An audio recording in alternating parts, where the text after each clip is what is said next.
Hello everyone, this is Colleen Lemma, starseed astrologer and spiritual messenger from sacredsoulempowerment.com. Here to do your weekly angel card reading for Monday, July 20th through Sunday, July 26th, 2020. For this week's weekly reading, we'll be using the Power Angel Tarot deck by Radleigh Valentine for the main message for everyone. We also have a special message card for everyone from a new deck of mine called the Star Temple Oracle, and that is by Susie Cherub.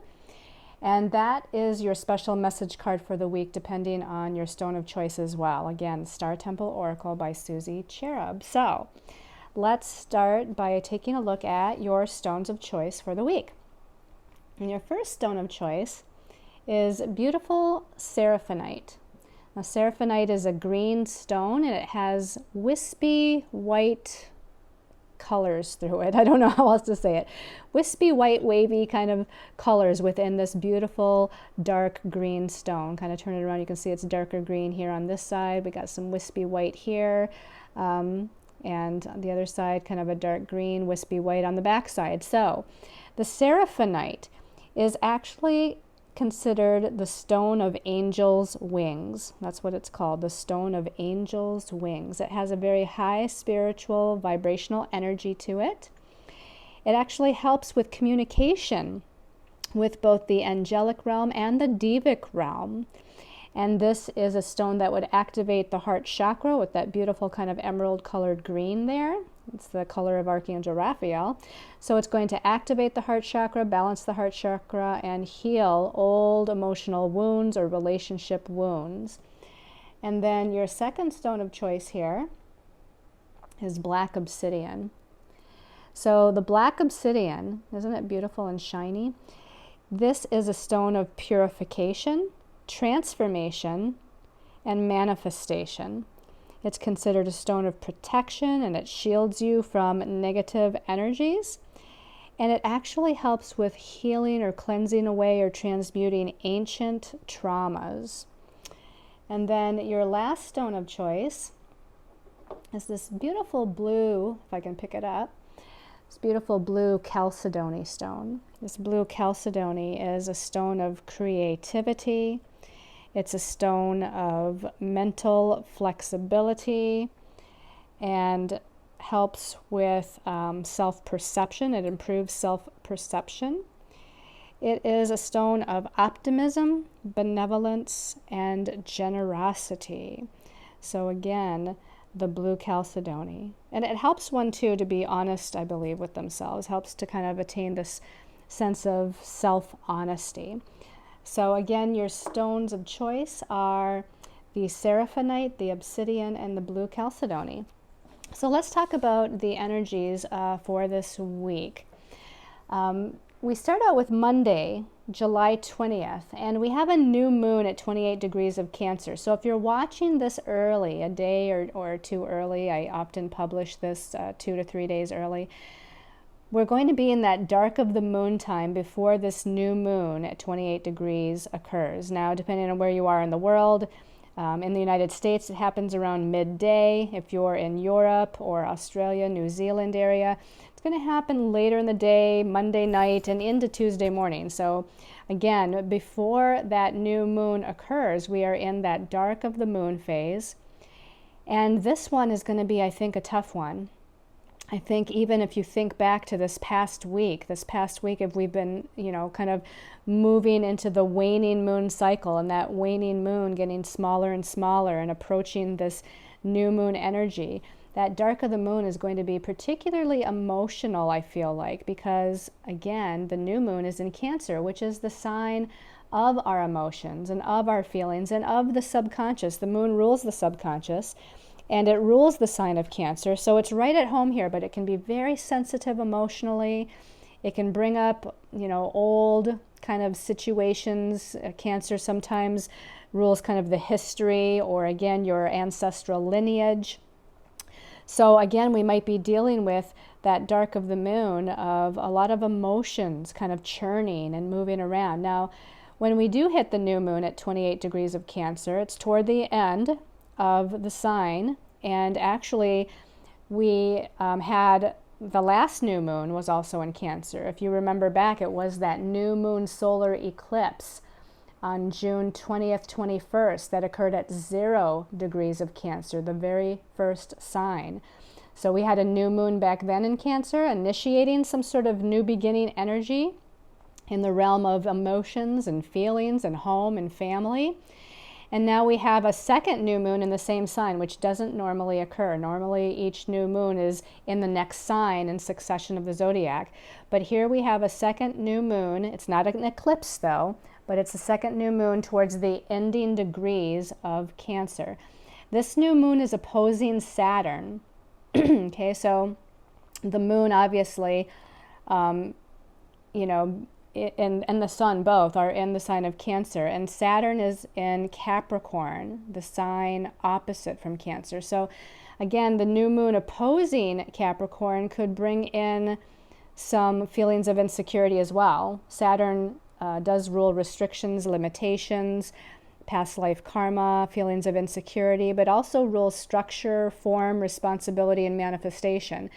So with the opposition here to Saturn in Capricorn, this is going to play out with other people in our lives. Whenever we have oppositions, it's us versus, I shouldn't say versus, it makes it sound like it's a war, but it's not.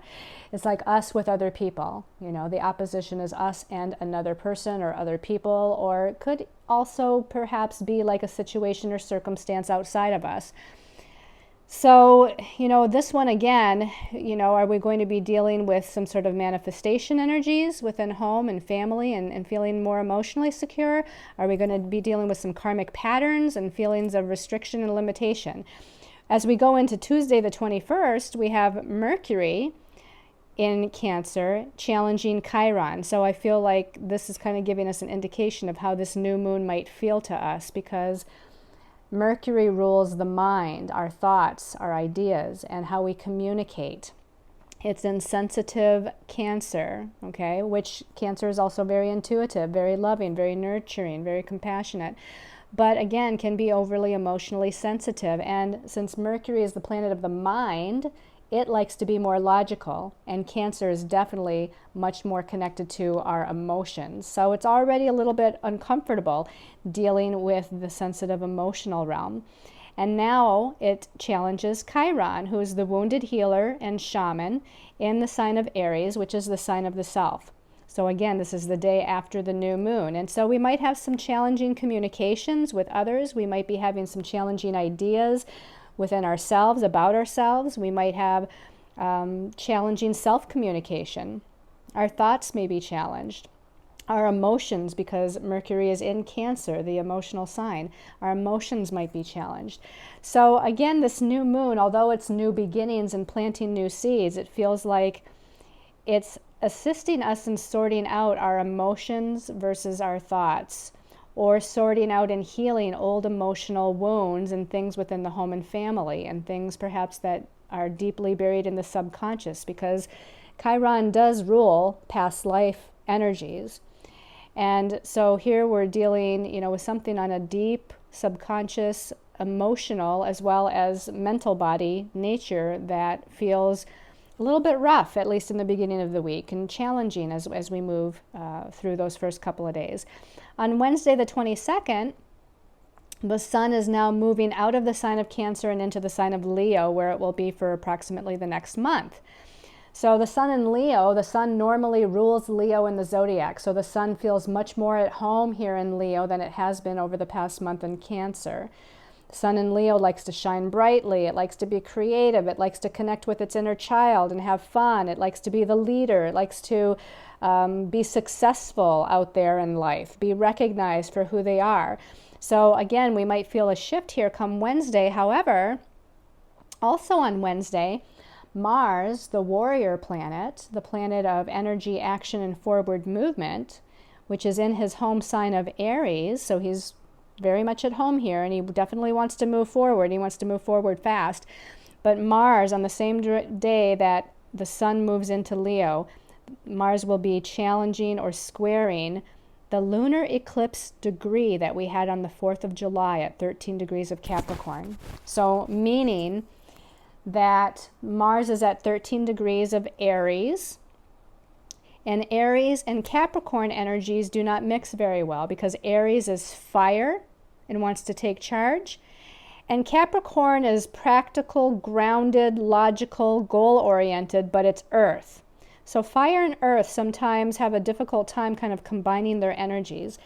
And with Mars being the warrior and wanting to take charge and move fast through something, and it squaring or challenging the lunar eclipse degree, which was a full moon that we had, that was a lunar eclipse, at that 13-degree Capricorn mark, this could actually initiate some sort of endings and new beginnings. There could be some sort of a crossroads that we're at, either a crossroads in a situation or circumstance, or a crossroads within our own belief systems and how we're feeling about something, and if we want to go this way or that way, or if we want to, release and heal this pattern, or, if we're going to continue to trudge through it.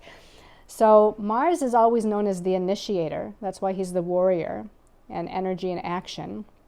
So he's going to initiate some sort of energy regarding that full moon lunar eclipse that we had on July 4th. That again was bringing in some sort of completion energies, endings, releasing, letting go, completion, so that some sort of new beginning can take place. So it does seem like a pretty interesting week. The rest of the week, Thursday, Friday, Saturday, and Sunday, there's not anything major going on. The moon, since it moves through the signs of the zodiac pretty quickly, every 2.5 days it changes sign, but it's on Thursday and half into Friday, United States time, Pacific Eastern time. The moon will be in Virgo, which can be a little difficult too, just in and of itself, because Virgo tends to be more perfection oriented and maybe a little critical or hard on themselves, and so we can be emotionally hard on ourselves during that time of Thursday and Friday. And then later Friday, Pacific Eastern time, the moon will move into Libra, and for Friday night, Saturday, and Sunday, it will be in the sign of Libra, which is the peacemaker and deals with relationship matters, but it will be challenging the Capricorn planets, which are Jupiter, Pluto, and Saturn right now, all in Capricorn. So that has its own challenges as well, so that we might feel a little emotionally out of sorts, or feeling restricted, or dealing maybe with some power and control issues in relationships or within ourselves. So a lot happening for this week, even though we're kind of done with those eclipses. But I feel like, there's still things that we're moving through, things that are still unfolding as a result of whatever those eclipses activated. So let's take a look at the messages from our angels and guides and see what they have to say for this week. So starting out with the first card of the week, we have the Two of Michael. This is like the Two of Swords in the traditional tarot. Now the number two, is about us, again, versus another. So there's two people, or there's two possibilities, or there's two situations. There's, a potential where there's a decision that has to be made, but we're vacillating back and forth here. The suit of Michael is the suit of the mental realm. Again, the suit of swords deals with our thoughts, our ideas, our communication, the mental realm. The message at the bottom here says, it will all be better if you just make a decision. It will all be better if you just make a decision. And it says over-analyzing a problem and needing to find a compromise. So again, this number two energy of vacillation, it's like a seesaw or teeter-totter or the scales, where again, we're vacillating back and forth, we're weighing our options. We have two unicorns here on this card. They're kind of butting horns here. So again, we might have some communication with someone else in our life. Maybe it's a business or romantic partnership. Maybe it's a family relationship or friendship. At the very least, even if it doesn't have to do with anybody else, we're again trying to figure something out. We're trying to analyze something. And as it says, we might be over-analyzing something, where we need to come up with a decision. And maybe we've been contemplating something for a while now. I feel like, for the last 4 to 6 weeks, maybe 8 weeks, since all these eclipses began, we might have been being shown different possibilities or different potentials, or given directions where, again, with a fork in the road kind of thing, or where we're confused as to what to do. So here this is saying to find a compromise and make a decision. Now, Mercury is still in its shadow for a little bit yet. Mercury, as of Tuesday the 21st this week, is challenging Chiron. So that means it's only at 9 degrees, and it's going to have to go a few more degrees here before it's even out of its shadow. I think almost towards the end of July before Mercury, having been retrograde, is going to be out of its shadow. So if you can, again, continue to research and analyze and weigh the pros and cons of whatever decision it is you have to make, if you can hold off in making the final decision until just at the end of July or going into August, then great. If you can't, make the decision that's best for you. What feels right? And again, don't overanalyze. Sometimes we have to go with our gut. Sometimes we have to go with our intuitive gut feeling on the matter rather than what seems logical. Okay, let's go ahead and take a look at the next card as we move along. And the next card is the Seven of Raphael. So this is like the Seven of Cups in the traditional tarot. Of course, cups is about our emotions and our feelings. The number 7 numerologically deals with going within ourselves. So we might be self-reflective. We might be going within to contemplate. We might feel a little lonely or sad or even depressed. Those things can relate to the number 7, although the highest aspect is an aspect of wisdom. As we go within, we find an inner wisdom. But the 7 of Cups can be a little difficult. It usually means there's choices. Again, there's, just like the 2 of Michael, that there might be choices and options. And this is, again, an emotional card. So now we have both a mental card and an emotional card when it comes to choices. The message at the bottom says, time to make a decision. Oh boy, it says the same thing as the 2 of Michael. Time to make a decision. Be clear on what you want and then take action. And then it says a need for detoxification. So the detoxification is on an emotional level. Again, releasing depression, releasing anger and frustration, releasing anxiety, all of these lower vibrational emotions that we need to detox from our body, mind, and soul, from the emotional body. So meditation, this is a great energy for meditation and self-contemplation and getting out in nature, which will help to ground you and stabilize your emotions. But again, it's saying the same thing. And if we look at the imagery on this card, we have lots of different pots. And all the different pots have a different colored light energy within them. And they're actually resembling the chakra energies. There's 7 major chakras. There's 7 pots here in the 7 of Raphael. So each pot has a color that's associated with a chakra. If you're guided to any particular color that's emanating from any of these pots, that might give you an indication of what the decision or choice that needs to be made is regarding. For instance, if it's the yellow, then that has to do with your sense of confidence and courage and willpower and sense of empowerment, making a decision to empower yourself.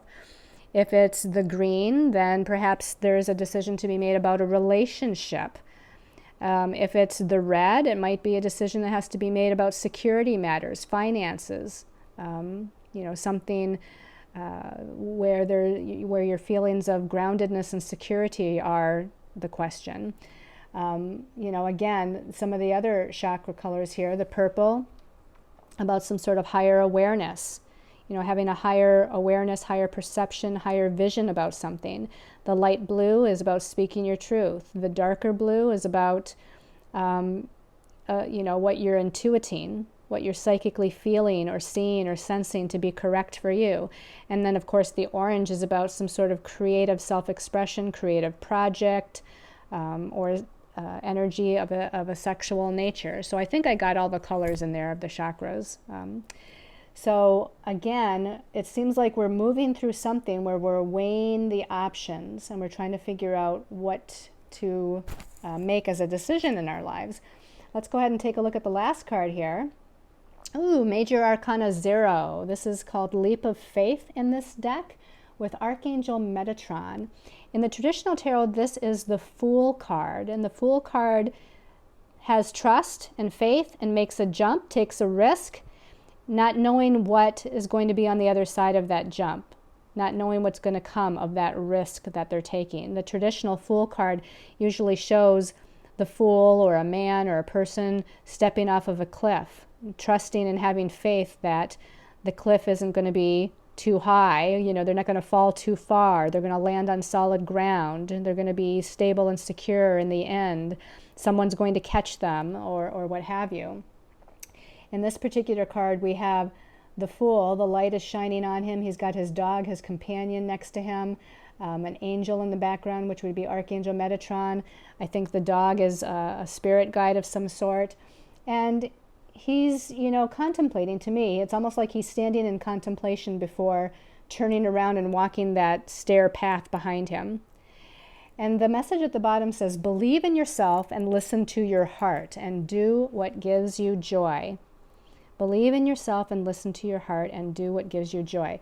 Archangel Metatron can help us connect to our Akashic records, which helps us in remembering our past lives, our gifts, our talents, our abilities, understanding past life karma and situations that we have to move through or heal through. I would call on Archangel Metatron to assist you in taking this leap of faith. He was one of the archangels that actually lived an earthly life before he was given archangel status. And so he, unlike other archangels, know what it's like to live on this third dimensional plane of reality. He knows what it's like to be a human being and go through the trials and tribulations and challenges of being human and living on the earth plane.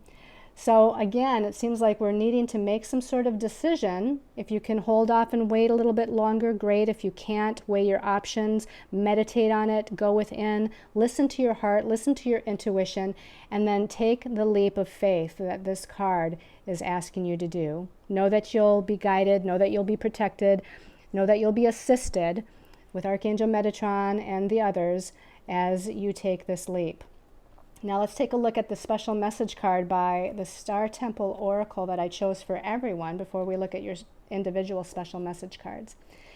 So this card says, the Empress of the Night, finale. And then it says, after the storm, I emerge into a shiny new star. I love that. This is a brand new deck. This is the first time I've used it in the weekly reading. Just used it over the last week in some personal readings for people. So this is again the Empress of the Night. And I find this interest that it's the Empress of the Night and it says finale here down at the bottom.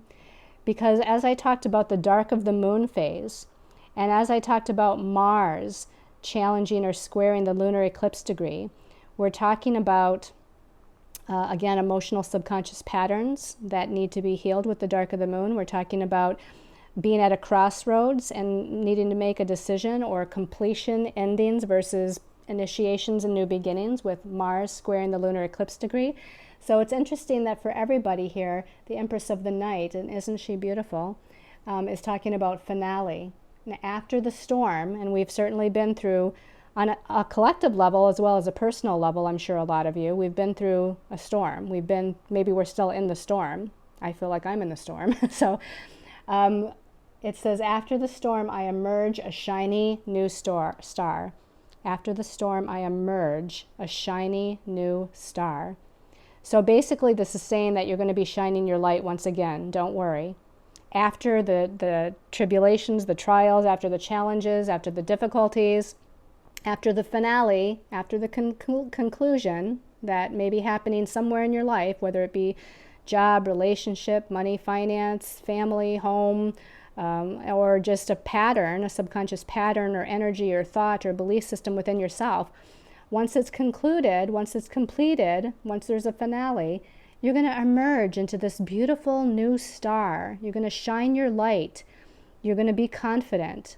You're going to be able to shine out into the world for all to see, to do what you're here to do, to be who you're here to be, to initiate that new beginning and new start. So this is a very positive card, as positive cards go here for everyone for this particular week. Okay, let's set her back here. And then let's take a look at your special message card from the same deck, depending on your stone of choice. Okay, so for those of you that chose the Seraphinite, just going to give myself a moment of silence here. Seraphinite, special message for Seraphinite people. The one on the bottom is calling my attention. Actually, nope, they're saying this one here. Second to the bottom. And it says, the universal midwife. Let me set the rest of the deck down here. The universal midwife. And then it says birth. Oh, I love it. Because we just had finale for everyone, which is like a conclusion. And now for those of you that has Seraphinite as your stone of choice, the universal midwife, birth. And it says, I birth fruitful and sacred assignments. I birth fruitful and sacred assignments. So this could be a literal message for some of you. Maybe some of you are pregnant and about to give birth, in which case I would say that this is definitely divinely guided. The soul that's coming in, if you're pregnant and about to give birth, is a divinely guided soul with a special mission for humanity in some way. This could also be pretending you getting pregnant, or trying, if you have a question about trying to become pregnant or having a baby, I would say that the answer is yes, that it's going to be happening. So have trust and faith in that. But beyond the literal message here of giving birth and showing this wonderful, beautiful woman with a child, this is about giving birth again to something new, a new opportunity, a new way of life, a new location to live in, a new job, a new relationship, a new you. So this is about you birthing something, which could also mean creation. Some of you might be creating a new project, creating a new business or something. So, birth can definitely mean initiation of some kind and the starting of something new on some level. And whatever it is, just like it says, I birth fruitful and sacred assignments. So this is saying it's going to be beautiful, successful, abundant, prosperous, sacred, meant to be, something very much needed for humanity, for the world. In some way, shape, or form, it's going to be helpful, to be of service to those around you, if not to the entire collective. So I also feel like, and I'm hearing in my mind, getting the message from my angels and guides, that if you are about to start something new, maybe some of you waited until after Mercury retrograde was over to initiate something and start something new, to definitely meditate upon the reason for whatever it is you're birthing, to meditate upon and infuse the sacred energies into whatever it is you're birthing, looking at it as a sacred entity of sort.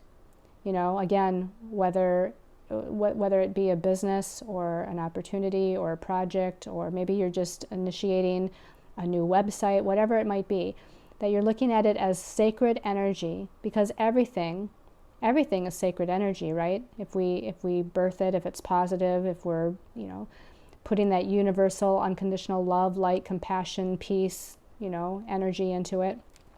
So infuse it with the sacredness that it really has, that you want it to be, because that's going to allow it to grow into this beautiful child, to this beautiful energy that really gives back in some way, shape, or form what it's meant to. All right, let's take a look at the special message card for the people that chose the Obsidian. Obsidian people, special message. Okay, let me just quiet my mind for a minute. Special message for Obsidian people. This one on the bottom of my hand is calling my attention, so I'm going to pull that out. And it says, the enchanter, and it says dream. I wish upon a star and my dreams come true. So enchanter, dream. So this is asking you to not think small, to not feel held back, to not put yourself in a box. Dream the big dream. Wish upon a star. Know that all of your dreams, your hopes, your wishes can all come true no matter what they are. You can be successful, you can be recognized, you can live wherever you want to live, you can have the kind of partnership you want to have, you can be abundant and prosperous in many ways, including financially. Dream big. Don't hold back. Don't hold yourself back. Don't think small about yourself or about your life in any way. This is dreaming the big dream. Being the enchanter. Envisioning it. Seeing the vision in your mind. Feeling it. Knowing it. accepting it with open arms, whatever that is. It's definitely a beautiful energy here. And she's wearing this beautiful kind of white flowing gown. It's got some green in it though. So again, this kind of crown chakra white energy, heart chakra green energy, combining those energies of heart and unconditional love with the white energy of the crown chakra. I know sometimes, we think of it as purple, but that crown chakra can also be white energy as well. So opening up to higher awareness, higher vision again. And as you're seeing, sensing that vision, dreaming the dream, and allowing that to emanate from your crown chakra or flow down through your crown chakra, then you're giving it this wonderful unconditional love and energy from the heart chakra. Just really feeling what it feels like to live the dream, to have the dream, to envision whatever it is that you wish for yourself and for your family and loved ones. And again, know that dreams can come true. If you utilize those energies in that way through meditation, you can kind of create it into manifestation. Okay. And then for those of you that chose the blue chalcedony,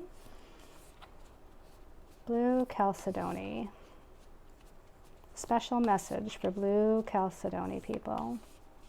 Special message. Blue chalcedony. Okay.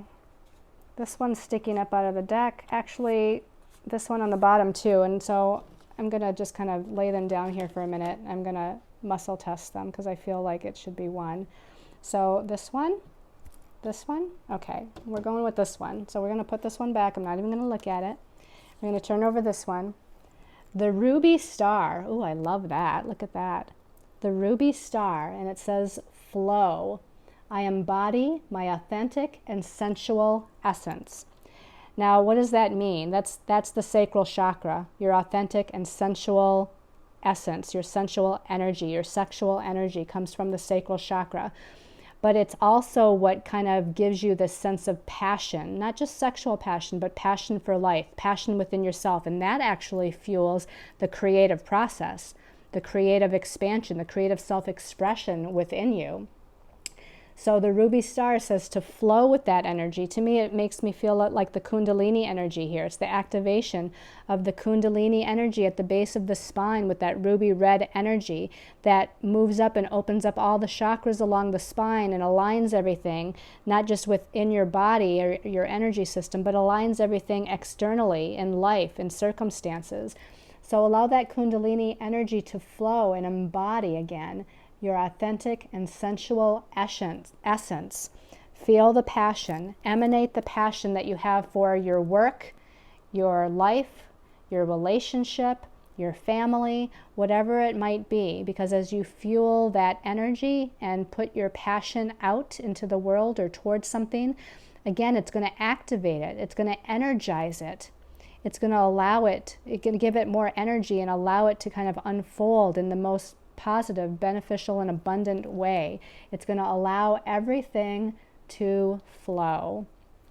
All right, so I hope you've liked this weekly angel card reading. Let's set her up here again so she's standing up straight. So I hope you've liked this weekly angel card reading, everyone. Thank you so much for being a support, visiting my Facebook pages.